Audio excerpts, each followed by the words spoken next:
கிட்ட நிறைய பேர் திருமணத்துக்காக பொருத்தம் பார்க்க வருவாங்க இல்லையா? ஸோ நீங்க அவங்களுக்கு எப்படி பொருத்தம் பார்ப்பீங்க மேம்? ஆக்சுவலா கிறிஸ்டல்ஸ் வைஸ் நிறைய விஷயங்கள சொல்லிக்கிட்டு இருக்கீங்க. ஸோ கிறிஸ்டல்ஸ் வைஸுமே நிறைய பேர் பொருத்தம் பார்ப்பாங்கன்ற மாரி எனக்கு தெரியும்.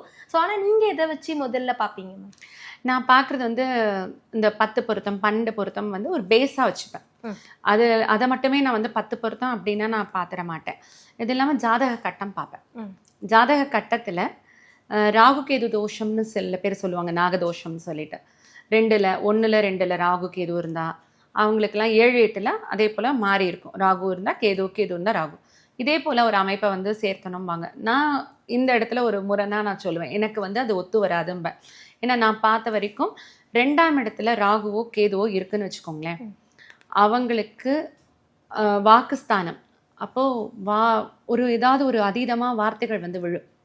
அதே போல் அமைப்புள்ள ஒரு கம்பேட்டபிலிட்டி உள்ள ஒரு ஆளை அவங்க வீட்டில் சேர்த்தா 2 பேருக்கும் வாக்குவாதம் ஜாஸ்தியாக இருக்கும். அதனால் முடிஞ்ச வரைக்கும் இதை வந்து அவாய்ட் பண்ண சொல்லிடுவேன். அதுவும் இல்லாமல் செவ்வாயோட ராகு இருக்கா கேது இருக்கா அதுக்கு சமன்படுத்துகிற மாதிரி ஒரு ஜாதக அமைப்பை தான் நான் வந்து சேர்த்த சொல்லுவேன்.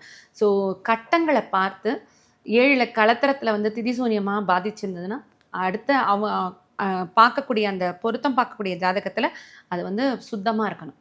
இது போல் அமைப்பை இருந்து சேர்த்தா நிச்சயமாக அவங்க வாழ்க்கையில் நல்ல ஒரு புரிதலோட நல்ல ரொம்ப வருஷத்துக்கு அவங்களுடைய திருமண பந்தம் இருக்கும். லைஃப் லாங் ரொம்ப நல்லா இருப்பாங்க.